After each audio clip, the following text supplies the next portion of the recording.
friends, this is Alyssa. Thank you so much for tuning in. I know this has been a little while since I've been here to make a video, but I just wanted to come on and share something quick, simple, and easy with you that I know you will enjoy. And since it's September, this is great, especially as the seasons are changing and we're going from the summertime right into autumn, which is getting ready to start in the next few days. So this is a perfect project to help prepare for the seasons that they're changing. So today we're going to be making a scarf just like the one I'm wearing. So all you need are your hands. No joke. That is all you need to make this simple, easy, beautiful scarf. Now this scarf, I actually doubled it around my neck, but as you can see, this is the end. It's pretty long because I used a whole ball of yarn to do this. And there's the other end. So what I did with this one is I just looped it in half, put it on my neck, like that, and just pulled this end through it and just separated it out. So like I said, this is perfect. It's not really heavy and it's not really light. So it's a very decorative scarf. It's very cute, very trendy, very stylish, but you can also use it in the winter time, right, as you're changing into seasons. I wore this a lot last winter. So um, yeah. And you can even make it infinity if you want to. Wrap it around twice, tie the ends together, and do that as well. So the color we're going to be using today, I don't remember the name of the color because I took off the label a really long time ago. But the popular um, brand that I normally use is Starbella Premier Yarns, and it normally comes in a ball like this, and it changes colors every couple of inches, as you can see. So just like this one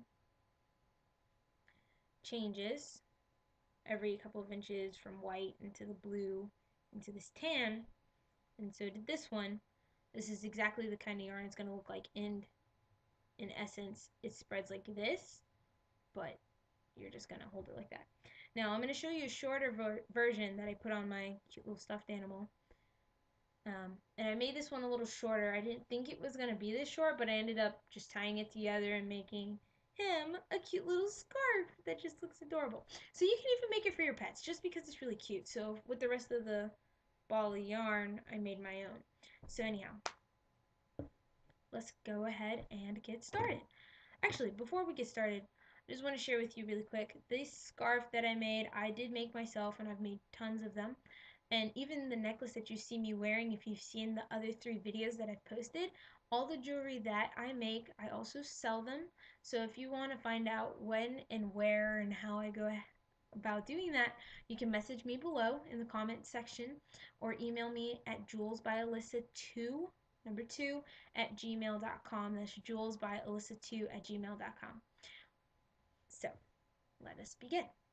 So what you're going to do is you're going to find one end of your yarn. I'm going to just call it yarn. So you're going to take one end of your yarn tail. You're going to have a tail. So it's pretty much like knitting, just on your fingers. I have to take my ring off to do this. So make sure you do this fairly loose so that your fingers can get proper circulation. So you're going to take the end of the yarn on your I do it on my left hand because it's easier this way. So you put it on your left hand. I don't know how you can see this, like so. You're going to just let it rest like that. So you have the yarn here. You just lay it down and grab it, and you need about, I guess I could say like 6 inches about. You're going to take the yarn, you're going to spread out your fingers, okay? Not your thumb, but the other fingers. And you're going to spread them out like this. So you're going to take the yarn and weave it. Bring it to the front, right in front of your pointer finger. Bring it to the back. Bring it to the front. And then it's going to hang. So you have it like this on the in the palm of your hand and like this on the back. Then you're going to wrap it around your pinky, this, so it's hanging.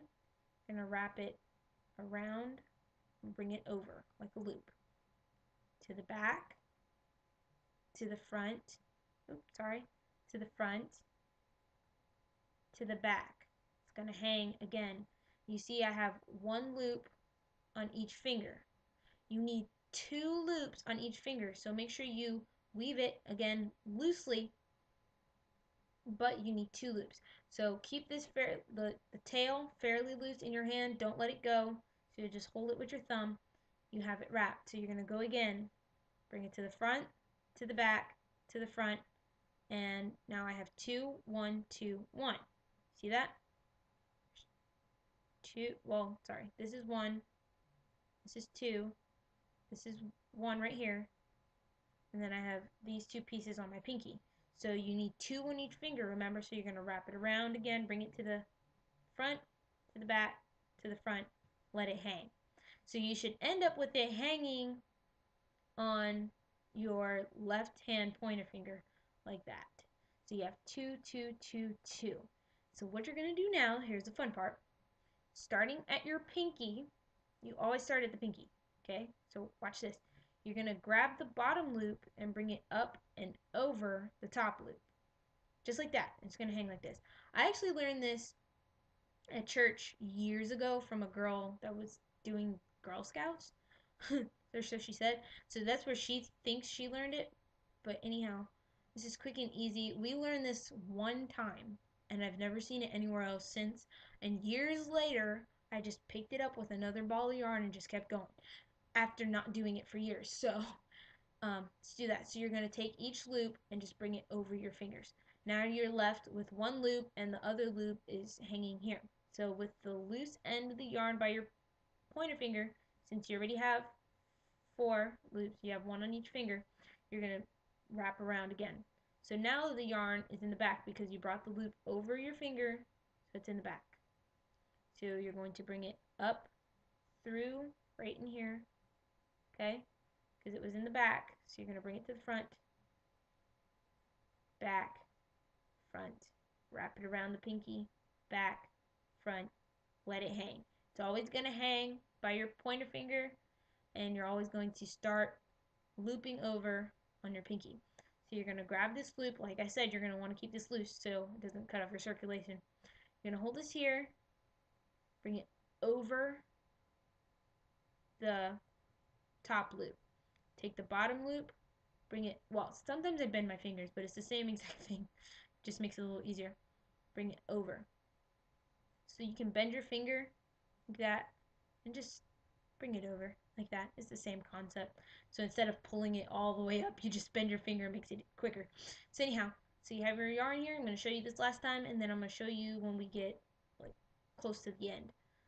And like I showed you with the shorter one, you can cut the yarn first. Don't cut it when you're doing it, but cut it first where you want to stop, and then you use it, make it shorter so that you can have, you know, like a little mini one, and then you have that like 3/4 length one, or you could do like this and just use the whole entire ball of yarn.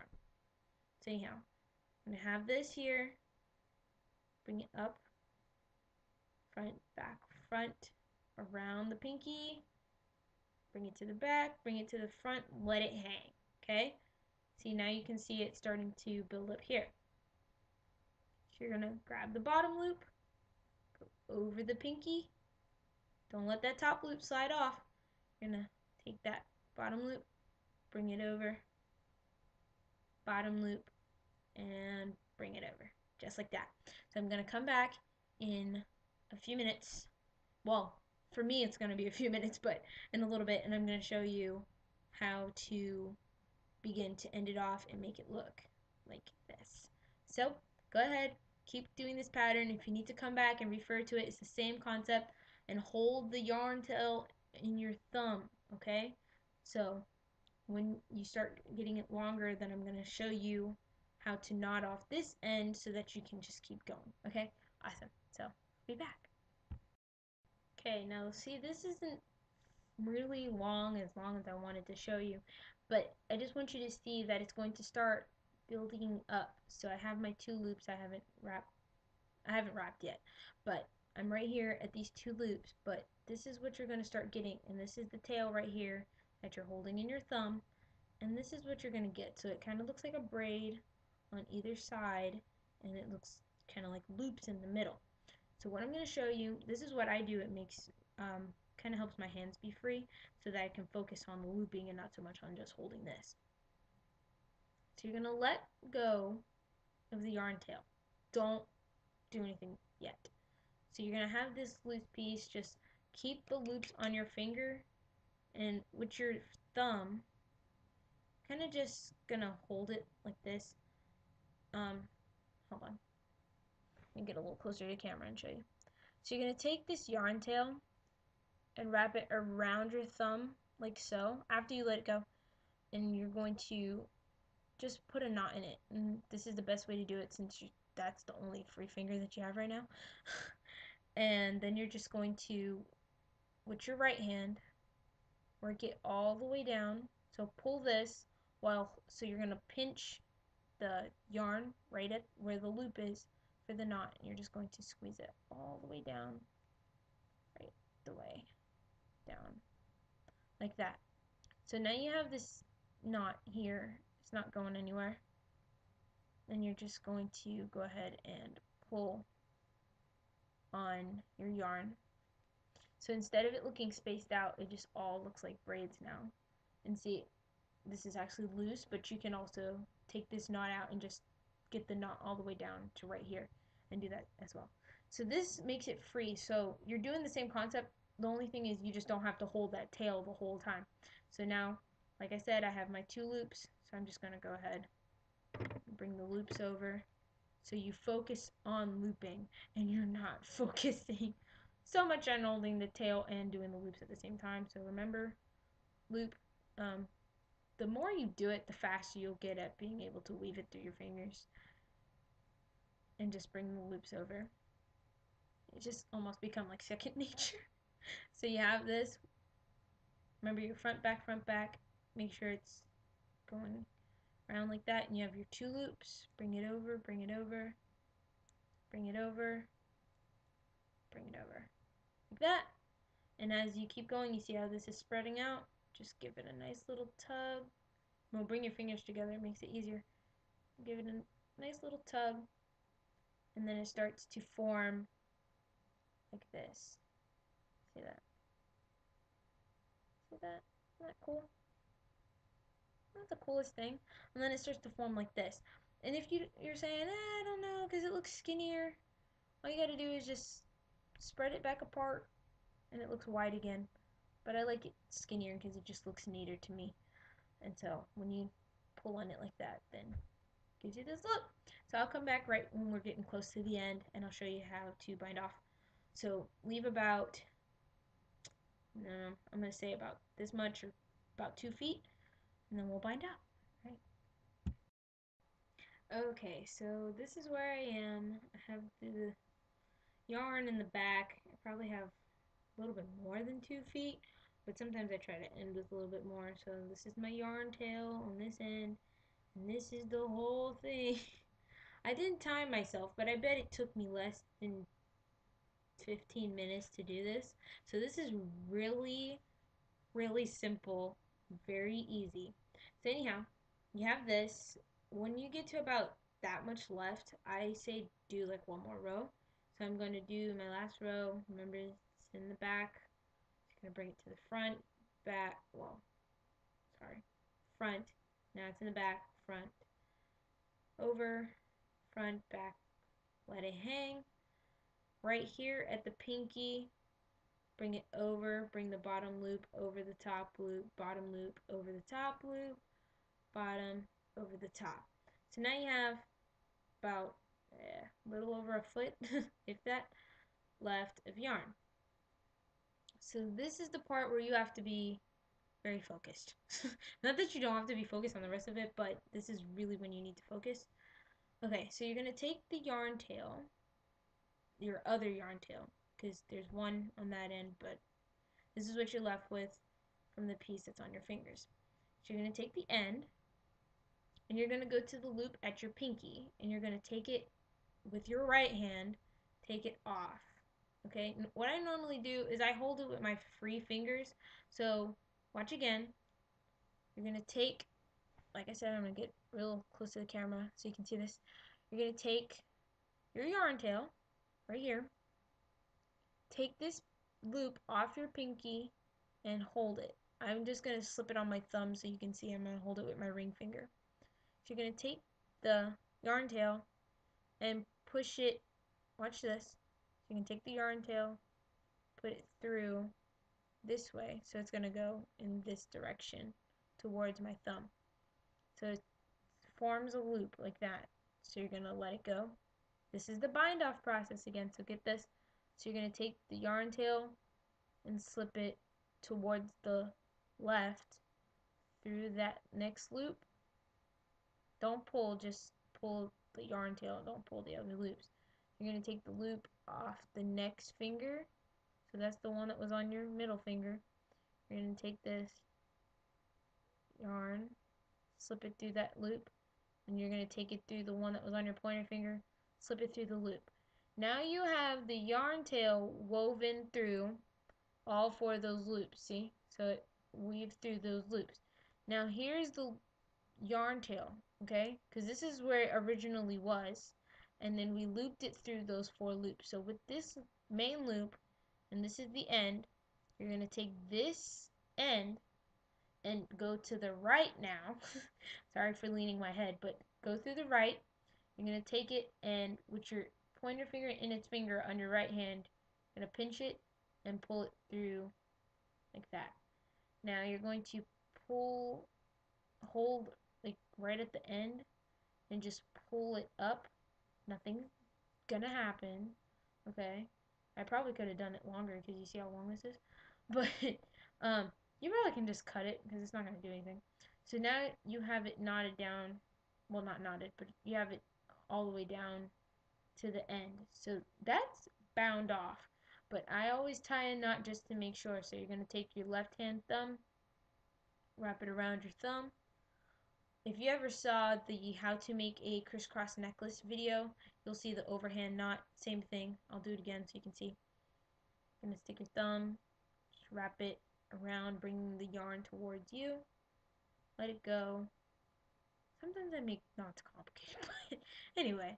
So, just to pull that through, and you're just going to pull it all the way down right to the yarn. Like I said, this one got loose, so I'm actually going to just pull the knot down. I'm not taking it out, just pulling it down a little closer to the scarf right here. I'm a perfectionist because I've done this before, so sometimes I can be very serious perfectionist and I'll take the whole thing out and start over just because one of the ends have really long tails. But I'm not doing that today, so because I'm pleased with how it looks, so I'm good. So now you're just gonna pull it. Then you don't have to yank, but you can just double it, put the two ends together like this, put the two ends together like that, and just pull, well, sorry, don't pull the actual ends, pull from the end of the scarf to this side. Give it a nice tug. It's like almost like working out, you're lifting, pulling stuff apart. Anyway, so now it just connects everything so it has that nice braided look, like the one I'm wearing. Oops, sorry, not the necklace, but like mine does. So it has this nice braided look. So if you're saying, oh, I didn't get it, it's okay. You might not get it your first time, might not get it the second, but it's all about patience. And the more you do it, the better you will get. My first one, it was okay. My second one was okay. My third one, my fourth one, and all the way up to now looked awesome. So the more you do it, the better you will get. So again, this is the concept. Go back, watch the video as many times as you need to, and just repeat that pattern as many times as you want. And you can either have one that's long like this, or one that's about 3/4 length like this, or one that's just short and cute for your dog or your cat, or put around your fish bowl for your fish. I mean, I don't know. You can do whatever you want with it. So this just becomes a really fun, simple, awesome project. And if you want to make it an infinity scarf, like I was saying at the beginning, you'll just take these two ends and you're going to tie a square knot, which is the easiest. So you take the right side, go over the left and under. This is how I learned how to tie a square knot. Bring it all the way down to the two knots. Bring the left side over the right piece of yarn, back under, and pull. This is going to stay the best. And then what you would do is just take a pair of scissors, snip this off, and then you have an infinity. See that? You have an infinity. So then you would just wrap it and wear it. Just wrap and go. So, I mean, this can be as short or as long as you want it. It can be infinity or it could just be a regular scarf. But I just hope that you really enjoyed this project and that you'll have a lot of fun with it. So, enjoy being warm and stylish and cute. And like I said, I'll post all my links to my website, to my email, and to other things down in the comments section below. So, thanks again for watching. It's been such a joy. Can't wait till next time. Bye bye.